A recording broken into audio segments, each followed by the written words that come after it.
రాకాలోకంకి స్వాగతం. ఈ కంటెంట్ మీకు నచ్చినట్టయితే లైక్ చేయండి, మీ బంధుమిత్రులకి షేర్ చేయండి. ఇప్పటివరకు సబ్స్క్రైబ్ చేసుకోకపోతే సబ్స్క్రైబ్ బటన్ని నొక్కండి, అదేవిధంగా బెల్ ఐకాన్ని కూడా నొక్కండి.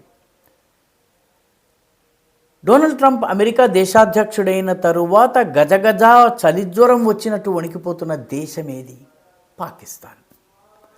పాకిస్తాన్ మొదటి నుంచి కూడాను ట్రంప్ని వ్యతిరేకిస్తూ వచ్చింది. ట్రంప్ కూడా తన పాకిస్తాన్ వ్యతిరేకతను ఎప్పుడూ ఎక్కడా దాచుకోలేదు.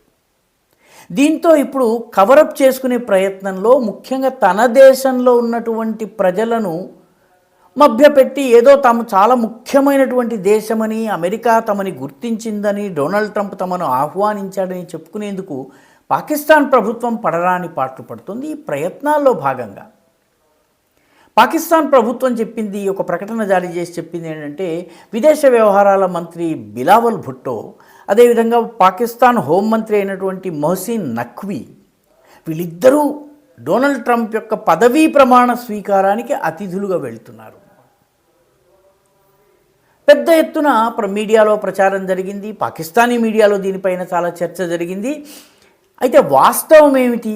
పాకిస్తాన్ అఫీషియల్గా చావు కబురు చల్లగా చెప్పినట్టు ఒక వారం రోజుల క్రితమే ఇంకో స్టేట్మెంట్ జారీ చేసింది. ఆ స్టేట్మెంట్లో డొనాల్డ్ ట్రంప్ యొక్క పదవీ ప్రమాణ స్వీకారానికి పాకిస్తాన్ తరఫున ప్రాతినిధ్యం వహించేది పాకిస్తాన్కి చెందినటువంటి, అమెరికాలో ఉన్నటువంటి పాకిస్తాన్ రాయబారి అయినటువంటి రిజ్వాన్ సయీద్ షేక్. ఒక దేశాధ్యక్షుడు పదవీ ప్రమాణ స్వీకారం చేసేటప్పుడు అన్ని దేశాల రాయబారులు సహజంగానే వెళ్తూ ఉంటారు, ఆ దేశంలో ఉన్నటువంటి రాయబారులు. కాబట్టి మామూలుగా ఇన్విటేషన్ వచ్చింది పాకిస్తాన్ రాయబారి అయినటువంటి రిజ్వాన్ సయీద్ షేక్. మరి బిలావల్ భుట్టో, మొహసిన్ నఖ్వీ ఎలా వెళ్ళారు? వాళ్ళు అఫీషియల్ ప్రతినిధులుగా వెళ్ళారా? వెళ్ళినట్టయితే అమెరికా నుంచి ప్రకటన రాలేదేంటి? ఈ ప్రశ్నలు పాకిస్తాన్లో సహజంగానే తలెత్తినాయి. తలెత్తేసరికి పాకిస్తాన్ ప్రభుత్వము వాళ్ళు తమ వ్యక్తిగత కెపాసిటీలో వెళ్ళారు, తమ వ్యక్తిగత పరిచయాల కారణంగా వాళ్ళు వెళ్ళారు అంతే తప్ప వాళ్ళు పాకిస్తాన్ ప్రభుత్వ ప్రతినిధులుగా వెళ్ళలేదు. మరి వాళ్ళని ఎవరు రానిచ్చారు, ఎలా రానిచ్చారు అంటే, అక్కడ వాళ్ళు టికెట్లు కొనుగోలు చేసి వెళ్ళారు. $1 మిలియన్ విలువైనటువంటి టికెట్ను కొనుగోలు చేసి బిలావల్ భుట్టో, మొహసిన్ నఖ్వీ వీళ్ళిద్దరూ కూడాను వెళ్ళి ఆ కార్యక్రమంలో పాల్గొన్నారు. వాస్తవానికి పదవీ ప్రమాణ స్వీకారానికి ముందు 3 విందులు జరిగినాయి. ఒక విందు పేరు కమాండర్ ఇన్ చీఫ్ బాల్. దీనిలో మిలిటరీ అధికారులు, మాజీ మిలిటరీ అధికారులు వీళ్ళందరూ కూడాను కొత్త దేశాధ్యక్షుడిని స్వాగతిస్తూ ఒక కార్యక్రమం జరుపుతారు. దాని తర్వాత లిబర్టీ బాల్ అని ఒకటి ఉంటుంది. దీనిలో పార్టీ కోసము పనిచేసినటువంటి వాళ్ళు, పార్టీ అంటే ఇష్టం ఉన్నటువంటి వాళ్ళు, పార్టీ క్యాంపెయిన్లో భాగస్వాములు, మిత్రులు, ఇటువంటి వాళ్ళు దీనిలో బై ఇన్విటేషన్ వెళ్ళవచ్చును, ఆహ్వాన పత్రిక పొందిన తర్వాత వెళ్ళవచ్చును, లేకపోతే టికెట్ను కొనుగోలు చేసి వెళ్ళవచ్చు. $1 మిలియన్ పెట్టి మొహసిన్ నఖ్వీ అదేవిధంగా బిలావల్ భుట్టో ఈ కార్యక్రమానికి వెళ్ళి అక్కడ ఫోటోలు దిగి ఆ ఫోటోలను ప్రచారం చేసుకున్నారు. అక్కడ డొనాల్డ్ ట్రంప్ ఏదో పెద్దగా ఆహ్వానించినట్టు, అక్కడ ప్రత్యేక అతిథులైనట్టుగాను వీళ్ళు బిల్డప్ ఇచ్చుకున్నారు. మూడవది స్టార్లైట్ బాల్ అని జరుగుతుంది. ఈ స్టార్లైట్ బాల్లో మొత్తం అంతా కూడా డొనాల్డ్ ట్రంప్ యొక్క ప్రచారానికి నిధులు సేకరించిన వాళ్ళు, నిధులు సమర్పించిన వాళ్ళు ఎవరైతే ఉన్నారో వాళ్లకు సంబంధించింది. దీనిలో లిబర్టీ బాల్కి టికెట్లు కొనుక్కోవచ్చును. కొనుక్కుని వెళ్ళారు మన బిలావల్ భుట్టో అదేవిధంగా మొహసిన్ నఖ్వీలు. క్యూలో తన వంతు లోపలికి వెళ్లేందుకు వెయిట్ చేస్తున్నటువంటి బిలావల్ భుట్టో ఫోటో వచ్చింది. ఆ తర్వాత 48 గంటల వరకు వాళ్ళు ఎక్కడున్నారో ఏమిటో ఏమీ తెలియలేదు. డొనాల్డ్ ట్రంప్తో సమావేశం జరగలేదు, డొనాల్డ్ ట్రంప్కి సంబంధించినటువంటి ప్రతినిధులతో సమావేశం జరగలేదు. వీళ్ళిద్దరూ ఏమయ్యారు? పాకిస్తాన్లో ప్రశ్నలు మొదలయ్యాయి. జయశంకర్ ట్రంప్ ప్రతినిధులతో మాట్లాడారు, చాలా రకాల సమావేశాల్లో పాల్గొంటున్నారు. అవంతా కూడా సోషల్ మీడియాలో వస్తున్నాయి, వార్తల్లో వస్తున్నాయి. మన బిలావల్ భుట్టో ఎక్కడికి వెళ్ళారు అంటే, అప్పుడు బిలావల్ భుట్టో ఒక ఫోటోని జారీ చేశారు. బ్రిటన్ కొద్ది రోజులు, 1-2 నెలలు మాత్రమే ప్రధానమంత్రిగా ఉండి రాజీనామా చేసినటువంటి లిజ్ ట్రస్, ఆమెతో తన ఫోటోని జారీ చేశారు.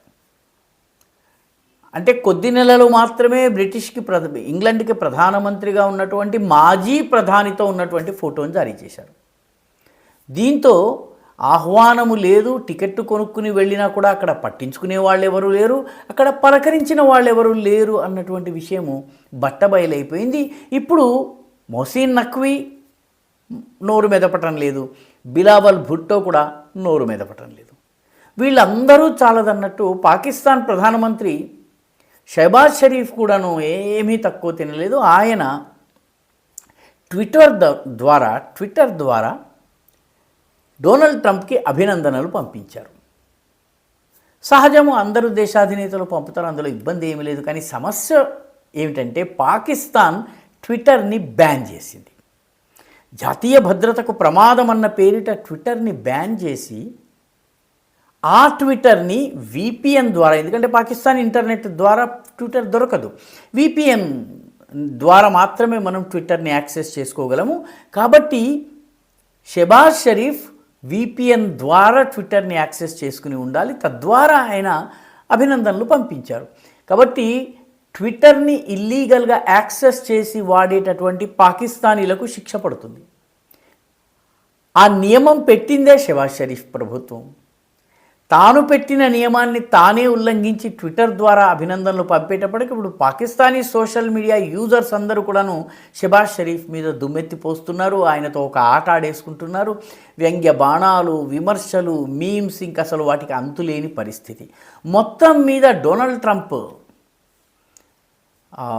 పదవీ ప్రమాణ స్వీకారంలో పాకిస్తాన్ దుర్యోధనుడి ఘోషయాత్ర చేసినట్టుగా వెళ్ళి మయసభలో దుర్యోధనుడు భంగపట్టమే కాకుండా ఘోషయాత్రలో గంధర్వుల చేత పట్టుబడి అవమానాల పాలై మొత్తం మీద ఇప్పుడు వేరే టాపిక్ని దేనన్నా తీసుకొచ్చి విషయాన్ని అటు ఇటు చేద్దామా అన్నటువంటి ప్రయత్నంలో ఉంది. ఈ విషయం నుంచి ఎలా బయటపడాలి, ఈ కాంట్రవర్సీ, ఈ అవమానం నుంచి ఎలా తప్పించుకోవాలని చెప్పి పాకిస్తాన్ బయటపడుతోంది. గురుపత్వంత్ సింగ్ పన్ను, ఖలిస్తానీ మూవ్మెంట్కి చెందినటువంటి 6 ఫర్ జస్టిస్ సంస్థకి చెందినటువంటి గురుపత్వంత్ సింగ్ అక్కడికి వచ్చాడు. ఆయన కూడా లిబర్టీ బాల్లో పాల్గొన్నాడు. ఖలిస్తాన్ జిందాబాద్ నినాదాలు చేశారని చెప్పి కొన్ని వీడియోలని పాక్ హ్యాండిల్స్ ప్రచారం చేయడం మొదలుపెట్టినాయి. వాస్తవం ఏంటంటే గురుపత్వంత్ సింగ్ కూడా ఆహ్వానం లేదు. ఆయన కూడా $1 మిలియన్ సేకరించి టికెట్ కొని ఆ కార్యక్రమానికి వెళ్ళి తాను ఖలిస్తాన్ జిందాబాద్ అంటున్నటువంటి ఫోటోల్ని తన మిత్రుల ద్వారా తీయించుకుని, ఫోటో తీయడానికి వెళ్ళినటువంటి వ్యక్తికి కూడా $1 మిలియన్ ఖర్చు పెట్టి టికెట్ కొని ఉంటారు. దాని ద్వారా ఏదో ప్రచారం చేయాలని ప్రయత్నిస్తున్నారు. పాకిస్తాన్ మొత్తానికి ఈ అవమానం నుంచి తప్పించుకునేందుకు ఏదో ఒక ప్రయత్నం చేస్తుంది. ఏదో ఒక పెద్ద డైవర్షన్ టాక్టిక్ త్వరలోనే ప్రయోగించబోతోంది. మొత్తం మీద పాకిస్తాన్ పరిస్థితి ఇప్పుడు కుడితిలో పడ్డటువంటి ఎలకలాగా తయారైంది. ఈ వీడియో మీకు నచ్చినట్టయితే లైక్ చేయండి, షేర్ చేయండి, ఈ ఛానల్కు సబ్స్క్రైబ్ చేయండి. మీ అభిప్రాయాన్ని కమెంట్ల రూపంలో తప్పనిసరిగా పంపించండి.